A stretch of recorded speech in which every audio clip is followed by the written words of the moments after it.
বিসমিল্লাহির রহমানির রহিম।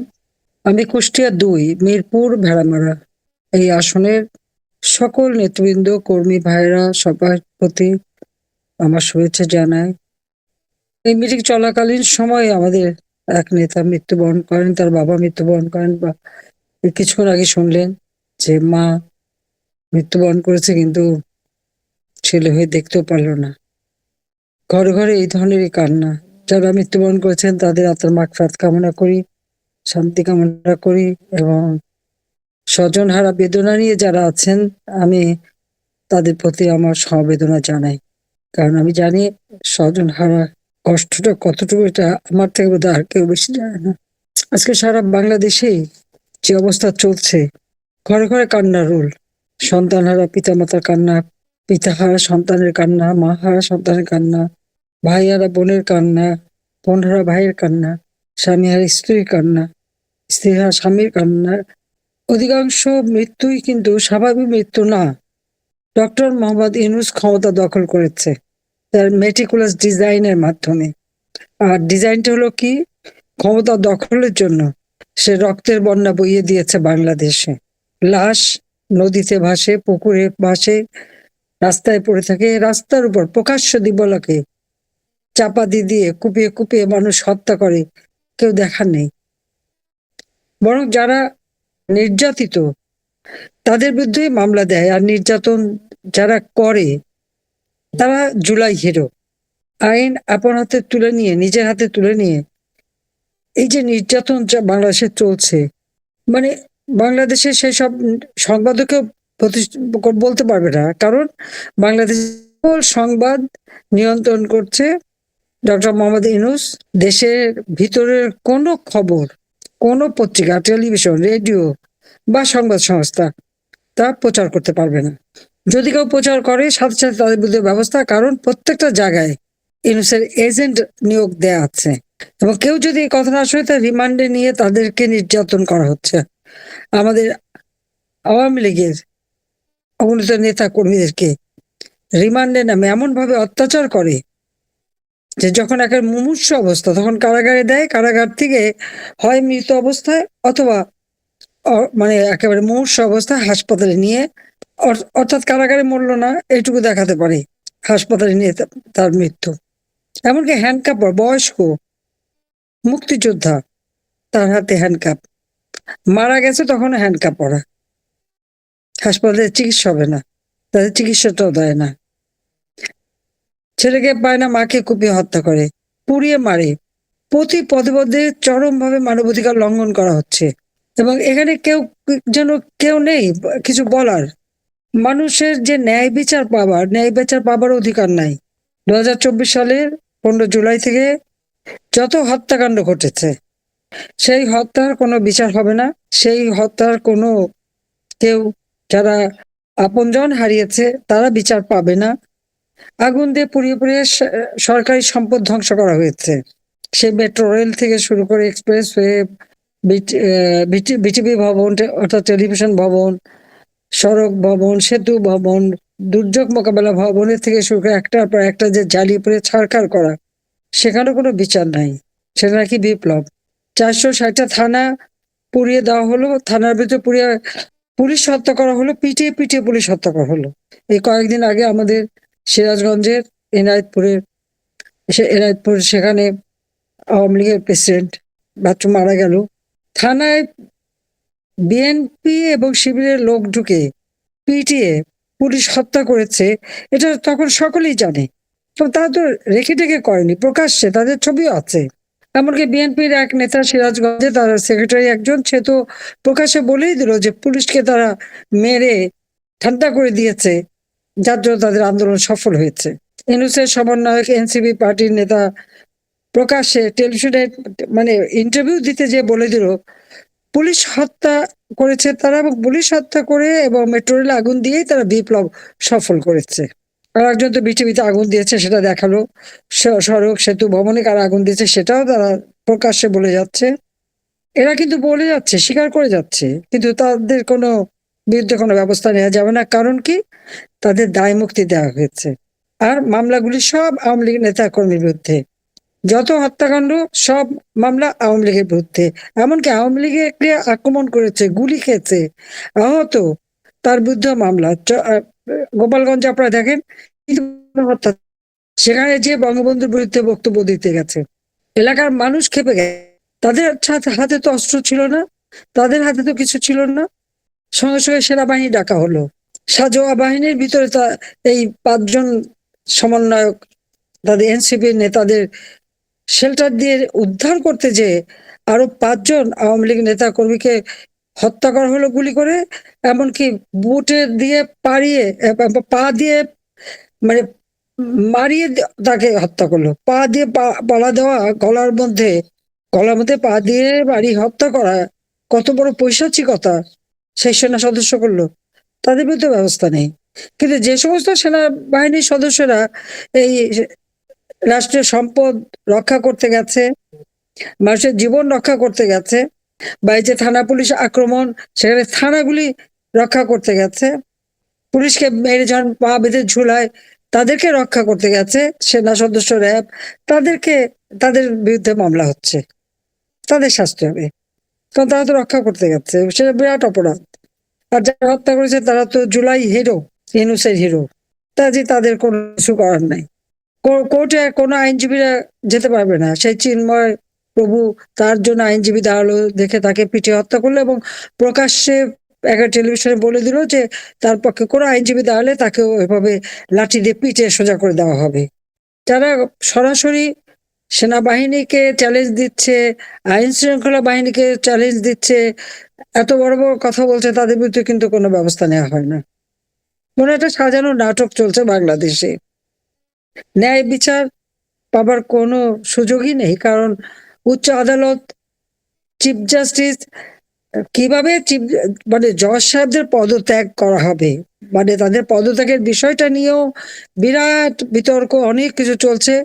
1972 সালে যেভাবে একজন বিচারপতিকে অপসারণ করবার জন্য তার ইমপিচমেন্ট করা যাবে পার্লামেন্টে, সেই আইন, মানে বিষয়টা 72 সালের সংবিধানে দেয়া ছিল।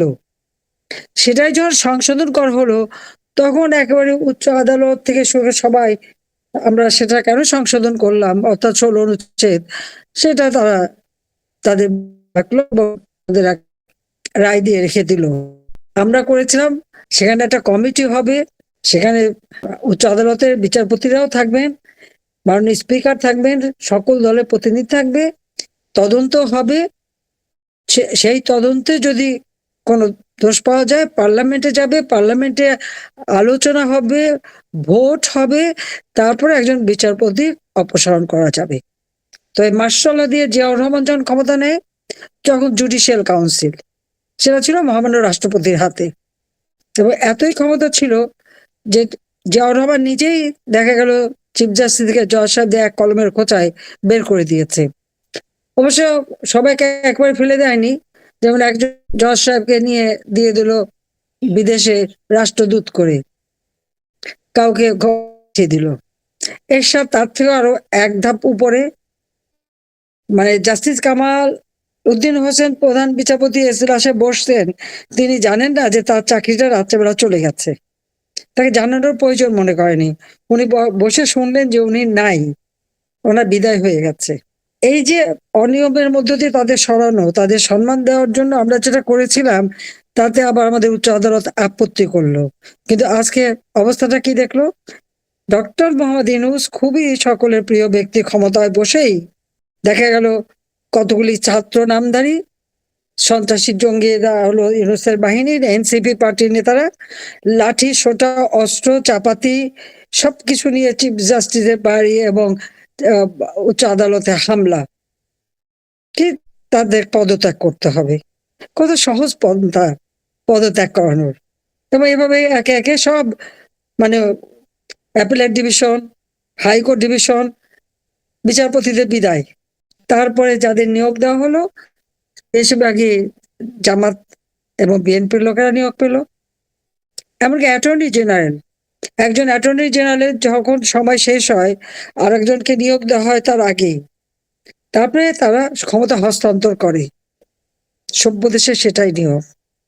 আর এখানে কি হলো? সিটিং অ্যাটর্নি জেনারেল তিনি জানেন না, তাকে বিদায়। আর একজন যেদিন অ্যাপয়েন্টমেন্ট, অর্থাৎ 8ই আগস্ট অ্যাপয়েন্টমেন্ট, তখনই তার কার্যক্রম শুরু হয়ে গেল। এত তড়িৎ গতিতে আর কখনো হয়েছে বলেন? হ্যাঁ, কেউ সাধুবাদ দিতে পারেন যে কি চমৎকার। কিন্তু অনিয়ম করে অবৈধভাবে যেমন যে ক্ষমতা দখল করলো ডক্টর ইউনূস, অসাংবিধানিক জঙ্গিদের সাহায্যে, ঠিক সেইভাবে প্রধান বিচারপতি বিদায়, বিচারপতিরা বিদায়, উচ্চ আদালতে অ্যাটর্নি জেনারেল বিদায়, আর নিয়োগও ওইভাবেই হলো।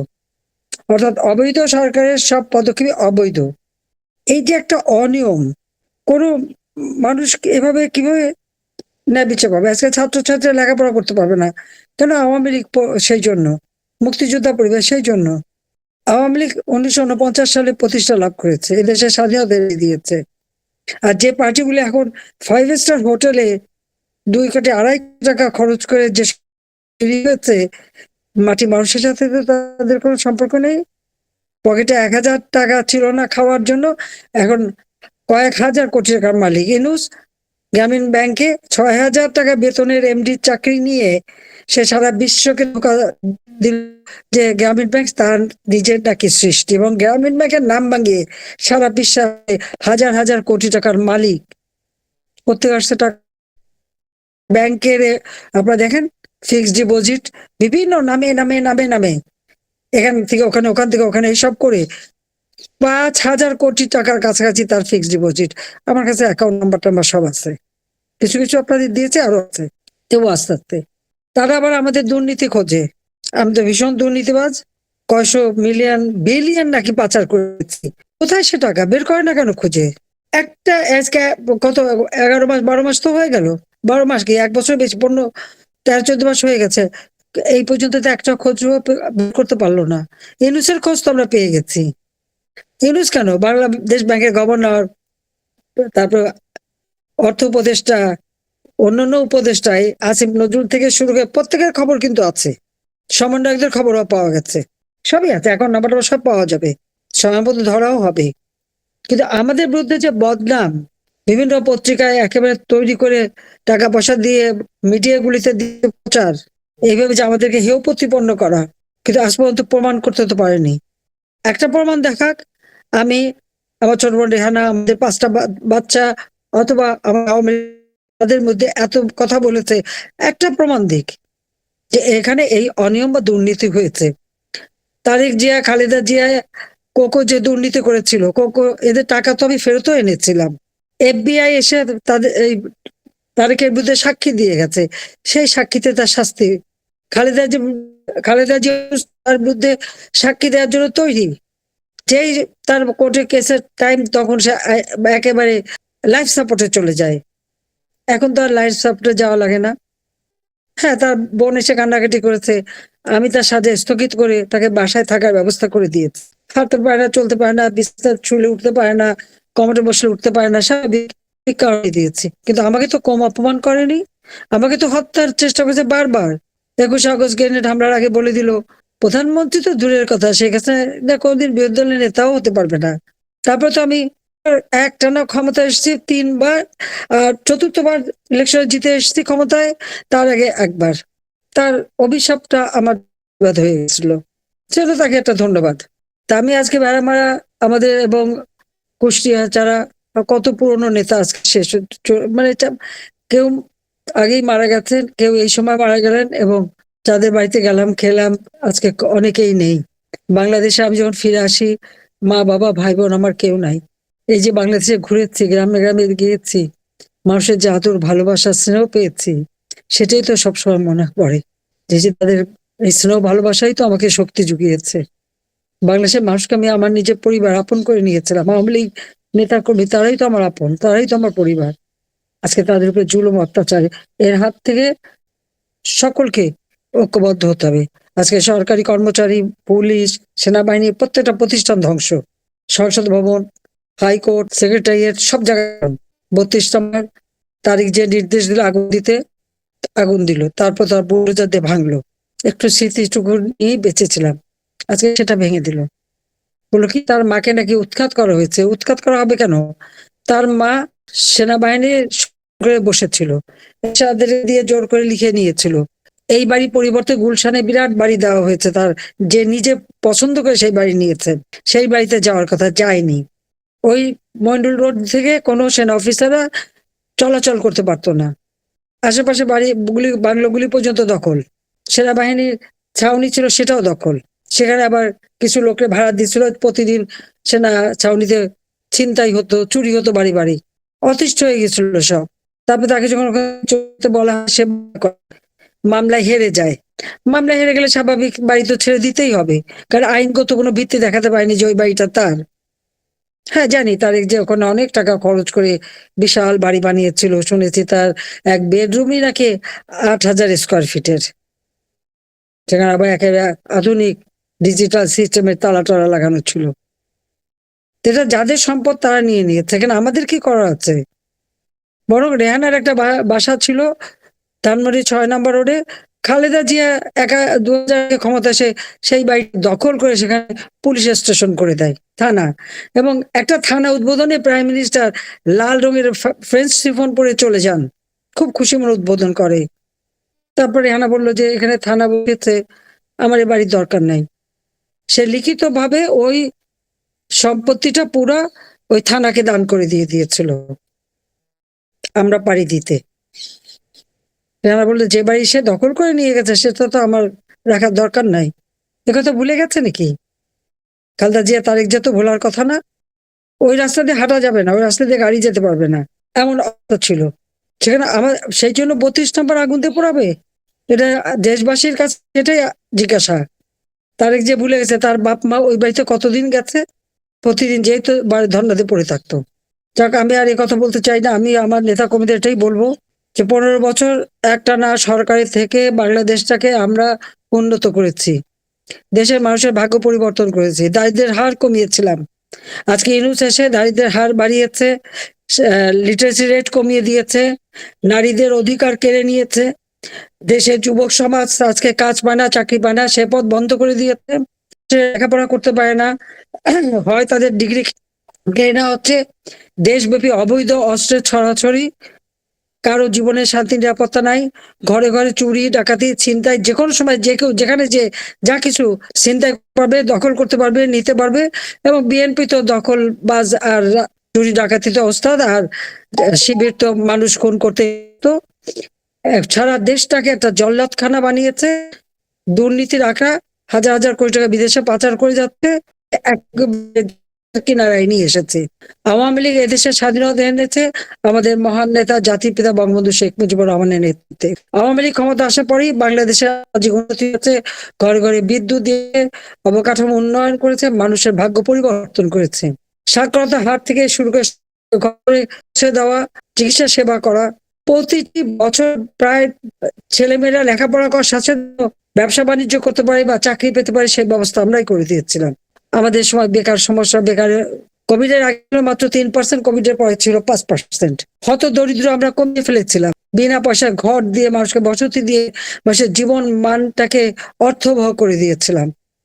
আজকে একজন বয়োবৃদ্ধ অচল, সে নৌকায় কেন ভোট দেয়, সেজন্য তার বয়স্ক ভাতাটা বন্ধ করে দিয়েছে। কত বড় অমানবিক অমানুষ হতে পারে, জঘন্য হতে পারে, আপনারা ভেবে দেখেন। কাজে এদের হাত থেকে দেশ জাতিকে রক্ষা করতে হবে, আর সে রক্ষা করার জন্য সবাইকে এক হতে হবে। প্রত্যেকের যার যার এলাকায় কি উন্নতি হয়েছে সে উন্নয়নের তালিকা ঘরে ঘরে পৌঁছে দিতে হবে। কারণ এখন এই জামাত শিবির তাদের লোক, মহিলা কর্মীদের বোরকা পরিয়ে আমাদের যে সমস্ত হত্যাকাণ্ড এই জামাত শিবির করেছে, সেই রক্তাক্ত রঙিন ছবি নিয়ে বাড়ি মহিলাদের যে দেখাচ্ছে আর বলছে এই আমি নাকি ওই হত্যাকাণ্ড করেছি। আর ওরা যে আমাদেরকে হত্যা করতে চেয়েছে, আর এই ওরা যারা করেছে উল্টো কথা বুঝাচ্ছে, আল্লাহ রসুলের নাম নিয়ে মিথ্যা কথা বলে মানুষকে বিভ্রান্ত করা, এই তো ইসলাম রক্ষা করছে তারা, এক ইসলামিক তালিম দিচ্ছে। তা আমাদেরও ঘরে ঘরে যেতে হবে এবং এই হত্যাকাণ্ড যে ওরা করেছে সেটা যেমন পৌঁছাতে হবে, পাশাপাশি উন্নয়নের তালিকা তাদেরকে দিতে হবে। সেই সাথে সাথে যাদের আজকে বাবা মা ছেলে সবাইকে হত্যা করেছে বা অপমান করেছে বা মিথ্যা মামলা দিয়ে হয়রানি করেছে, এটা যারা করছে তাদেরও চিহ্নিত করে রাখবে। যারা ঘর বাড়ি পুড়িয়েছে এখন মানে ভয়কে জয় করে সকলে ঐক্যবদ্ধ হয়ে পথে নামতে হবে, যাতে করে মানুষের কাছে যেতে হবে। শুধু মিছিল মিটিং করা না, জনগণের সাথে সরাসরি সম্পৃক্ত হওয়া। কারণ মানুষ এত কষ্টে আছে, মানুষের দুঃখের কথা শোনার কেউ নাই এখন। আওয়ামী লীগ ছাড়া কেউ শোনে না। সেজন্য তাদের পাশে দাঁড়াতে হবে, তাদের সাথে নিয়ে নামতে হবে এবং এই ইউনূসের মতন সরকারের হাত থেকে দেশকে রক্ষা করতে হবে। আমাদের নিবন্ধন বাতিল করে দিয়েছে, আমাদের কার্যক্রম নিষিদ্ধ করে দিয়েছে, আমরা যেন ইলেকশন করতে না পারি। অথচ বাংলাদেশের মানুষ আওয়ামী লীগকে চায়, তারা আওয়ামী লীগকেই ভোট দেবে। আর আওয়ামী লীগকে যদি তারা ভোট দিতে না পারে, আজকে আমি যদি ইলেকশনে দাঁড়াতে না পারি, আমার নেতা আমি যদি দাঁড়াতে না পারে, তা তারা ভোট দিতে আসবে কেন? 2008 সালের নির্বাচন আমরা 200 সিটে আমরা 48% ভোট পেয়েছিলাম। এটা তাদের ভুলে চলবে না। ইলেকশন হয় আমরা দেখবো, অস্ত্র শস্ত্র নিয়ে ডাকসু ইলেকশন, একেবারে সিল বাইরে আগে থেকে ই করে ব্যালট পেপার দিয়ে ওই রকম ইলেকশন করতে পারবে, জনগণে পাবেন না। আওয়ামী লীগকে বাদ দিয়ে ইলেকশন করে সেই ইলেকশন কখনো গ্রহণযোগ্য হবে না। এই কথাটা মাথায় রেখে জনগণকে সেভাবে বুঝিয়ে সবার পাশে দাঁড়ানোর জন্য আমি আহ্বান জানাচ্ছি। যার যা কিছু আছে, যে যেভাবে পারেন, ইনশাআল্লাহ জনতার জয় হবে হবে। আমি তো আছি, মারা যায়নি, মারতেই তো চেয়েছিল, কিভাবে আল্লাহ বারবার বাঁচিয়ে দেয়। আমি তো জানতাম যে আমি দেশ ছেড়ে আসছি, আমি জানতাম আমি টুপি পরা যাচ্ছি। এখন এটা আল্লাহরই ইচ্ছা, প্রত্যেকবারই আল্লাহ রক্ষা করেছে। রক্ষা যখন করেছে, নিশ্চয়ই আল্লাহ দায়িত্ব দিয়ে করতে, এবং বাংলাদেশ আবার উদ্ধার করে বাংলাদেশ আবার এগিয়ে যাবে ইনশাআল্লাহ। জয় হোক, জয় বাংলা, জয় বঙ্গবন্ধু, বাংলাদেশ চিরজীবী হোক। সবাই ভালো থাকেন, সুস্থ থাকেন, খোদা হাফেজ।